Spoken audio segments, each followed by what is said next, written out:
Hi everyone, welcome to my channel. कल रात को मैं वीडियो बना के अपलोड करने वाला था, बट आधा रिकॉर्ड किया एंड मेरे को बहुत भयंकर लेवल पे नींद आ रही थी। सब कुछ फेंका। मैंने बोला भाई सो जाता हूँ, वीडियो कल रिकॉर्ड कर लूँगा। सो मैं वीडियो रिकॉर्ड कर रहा हूँ टू शो द ट्रांसपेरेंसी, यानी किस तरीके का मैंने काला कांड किया है मेरे अकाउंट में एंड किस तरीके का प्रॉफिट लॉस जो हुआ है वो मैं डॉक्यूमेंट करता हूँ थ्रू माई यूट्यूब चैनल, जहाँ पर तुम्हें ट्रांसपेरेंसी, ऑथेंटिसिटी, ऑनेस्टी देखने मिलती है। एंड जो भी मेरी लिमिटेड नॉलेज है उसको शेयर करके आई होप किसी की अगर इसमें हेल्प हो रही हो तो वो उस टाइप का मैं वीडियो रिकॉर्ड करता हूँ। सो जो मेरा मेन मकसद होता है वो ये है कि मैं छोटे छोटे लॉसेस देता रहूँ मार्केट को 1500-2000 के आसपास, एंड जब प्रॉफिट जब मुझे हो ना तो 6000, 7000, 5000, 8000 ऐसा कुछ प्रॉफिट हो तो ही मैं सर्वाइव कर पाऊँगा इस कैपिटल मार्केट में। सो कल की अगर बात करें तो मैं डायरेक्ट स्क्रीन पे दिखाता हूँ कि ये जो है मैंने कल एक कॉल लिया था, कॉल बोल रहा हूँ पुट लिया था 11:25 को। ये मैंने कुछ 219 रुपये परचेज़ किया था एंड इसका जो स्टॉप लॉस था वो 98 रुपीज़ का था, 198 आई मीन। तो कुछ 21-22 रुपीज़ का स्टॉप लॉस था एंड उसके सामने मेरे को जो प्रॉफिट हुआ था वो 3343। आई डोंट नो वाई मैं इतना गलती क्यों कर रहा हूँ बोलने में। 343। इसके पीछे का जो लॉजिक है वो मैं शेयर करने की कोशिश करूँगा। अगर इसमें से कुछ अगर वैल्यूएबल चीज़ें मिलती है तो हो सकता है तुम्हारी लर्निंग उसमें कुछ ऐड हो जाए। तो पैसा मैंने कमाया तो अब मेरा काम है कंट्रीब्यूट करना टू द सोसाइटी। सो कल का जो मार्केट था वो ये था, इतना बड़ा फॉल आया। अब इसको मैंने कैपिटलाइज कैसे किया वो मैं तुम्हें बताता हूँ। मैं क्या क्या चीज़ें देख रहा था वो चीज़ें मैं शेयर करता हूँ। कल का जो सेशन था वो ये था, ये जो वर्टिकल लाइन तुम्हें दिख रहा है ना, ये वर्टिकल लाइन, और यहाँ पे कल ओपन हुआ मार्केट। तो कल मेरे को जो मेरा कॉन्टेक्स्ट था दिमाग में वो ये था कि सेल करूँगा मैं। मेरे दिमाग में एक स्टोरी थी कि मार्केट वीक है एंड यहाँ पर सेल करेंगे तो बढ़िया अपॉर्चुनिटी मिलेगा। बट पहला कैंडल इतना बड़ा आ गया, इसको अगर तुम देखोगे 126 पॉइंट का ये कैंडल है। सो 126 पॉइंट का ये कैंडल है, इसका अगर मैं एट द मनी का भी कॉल लेता हूँ तो ये कुछ होगा 63। इसको अगर एक लॉट से करेंगे तो ये मेरा 4100 रुपये का लॉस होगा। अगर मेरा स्टॉप लॉस हिट होता है तो मेरे को 4100 रुपये पे करने पड़ेंगे जो, बट मेरा जो डेली लिमिट है वो है 2000 रुपीज़ का। तो इस कैंडल में तो ट्रेड लेने से आराम है, तो यहाँ पे ट्रेड नहीं लिया जा सकता। फिर मेरे को दिमाग में था कि निफ्टी धड़ाम से तो गिरेगा नहीं, वो पुल बैक लेने ज़रूर आएगा। सो पुल बैक भी जो उसने लिया वो था वीवैप पे। मैंने वीवैप एक्टिवेट किया, यहाँ पर मार्केट थोड़ा बहुत फॉल हुआ। यहाँ पर इसने एक्सटेंशन किया, रेंज एक्सटेंशन, जो 1 घंटे का रेंज होता है ना वो उसने इसको एक्सटेंड किया। वेट अ सेकंड, मैं तुम्हें दिखा देता हूँ 1 घंटे का रेंज कैसा होता है। ये मार्केट ओपन हुआ, ठीक है। यहाँ पर अगर एक मैं रेंज बना दूँ, ये एक रेंज हो गया।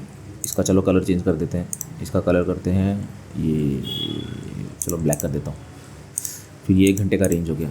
तो मार्केट में मेरा एक्सपेक्टेशन ये था कि जो आई बी है, इनिशियल बैलेंस जो 1 घंटे का रेंज है वो एक मीडियम रेंज बना हुआ है, तो इतना बड़ा रेंज भी नहीं है। तो अगर ये अगर एक्सटेंड होता है, ये अगर ब्रेक डाउन होता है तो प्राइस क्या करेगा, इतना नीचे और जाएगा।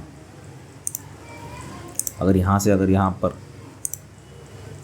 एक अगर रेंज बनाते हैं, प्राइस अगर इसको एक्सटेंड करता है तो ये रेंज इतना नीचे और इसको क्लोन कर देने का सिंपल ये ट्रेडिंग स्टाइल है। तो यहाँ पर प्राइस कहीं ना कहीं आएगा। मैं यहीं पे कहीं पे निकल गया था 23,440 पे, तो प्राइस यहाँ पर आ चुका। आज ये करंट मार्केट है, तो मैंने सोचा था रेंज एक्सटेंशन होगा। सो ये जो ब्लैक लाइन है ये रेंज है, प्राइस यहाँ पर रेंज एक्सटेंशन किया यहाँ पर, बट यहाँ पर मेरे को एंट्री नहीं मिली। हाँ, इसका लो अगर ब्रेक होता तो मैं एंट्री ले लेता, बट इसका लो ब्रेक हुआ नहीं एंड प्राइस वापस रिवर्स करके ऊपर चला गया। ऊपर जाने के बाद यहाँ पर वीवैप पर यहाँ पर एक स्ट्रॉन्ग रिजेक्शन देखने मिला। ये मैं तुम्हें ऑर्डर फ्लो में दिखाऊंगा फुटप्रिंट चार्ट में कि कैसे इसको रीड कर सकते हैं, कैसे एक एक्स्ट्रा एज मिलता है फुटप्रिंट चार्ट से कि बायर और सेलर किस टाइप का वो लोग का इंटरेक्शन होता रहता है, वो चीज़ें समझ आती है बढ़िया तरीके से। तो यहाँ पर कहीं भी मैंने शॉर्ट किया, जो मैंने स्टॉप लॉस रखा था वो इसका हाई रखा था। ये जैसे ही ब्रेक हुआ एंड मेरा पहला टारगेट था ये जो है ब्लू लाइन, ये है स्विंग लो, एक रीसेंट स्विंग लो है। यहाँ से प्राइस बाउंस मारा है तो यहाँ पे थोड़ा बहुत सपोर्ट खा सकता है। तो यहाँ पर सपोर्ट जैसे खाया होगा, कंसोलिडेट हुआ, फिर अगेन इसको ब्रेक किया। तो मेरा जो दूसरा टारगेट था वो था कि 24,475, यानी कि यहाँ कहीं पर था 24,475। यहाँ पर एक हार्मोनिक का रिवर्सल पॉइंट आ रहा था। फिर जो तीसरा टारगेट था मेरा वो था 23,425, यहाँ पर कहीं पर। बट मार्केट यहाँ पर कहीं पे क्लोज हो गया एंड मेरा जॉब पे मैं था, जॉब पे टाइम भी मेरा लेट हो रहा था एंड जॉब पे बार बार फ़ोन खोल के देख नहीं सकते, तो वो कन्फ्यूजन सा हो रहा था। तो मैं कहीं पर यहाँ पे निकल गया।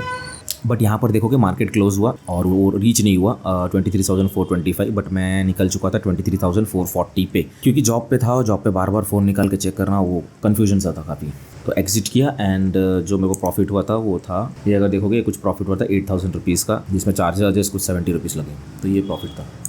स्टॉप लॉस जो था वो 21 रुपीज़ का था एंड जो प्रॉफिट हुआ है वो 123, ऑलमोस्ट ये 1:6 का रिस्क रिवॉर्ड वाला ट्रेड है। मेरे दिमाग में एक और चीज़ थी मार्केट प्रोफाइल की, वो ये थी कि ये देखोगे इनसाइड डे रेंज होता है, ये इनसाइड वीक था ये। प्राइस ने इसको ब्रेक किया, ब्रेक करने के बाद वो ब्रेकआउट फेलियर हुआ। तो एक नॉर्मल सा क्लासिक स्टडी है कि भाई रेंज का एक हिस्सा अगर ब्रेक होता है, फेल होता है ब्रेक करके, तो उसका दूसरा हिस्सा ट्रैवल करता है वो, तो प्राइस यहाँ पर कहीं पे ट्रैवल कर सकता है। तो आज इसने ट्रैवल कर दिया, तो मेरे दिमाग में ये भी एक टारगेट था, तो इसके लिए मैं इतने बड़े फॉल को कैप्चर कर पाया। वीडियो को कुछ अगर सीखने मिला हो तो जोड़ सकते हो भाई। एंड बस आज के लिए सिर्फ इतना ही, बाय।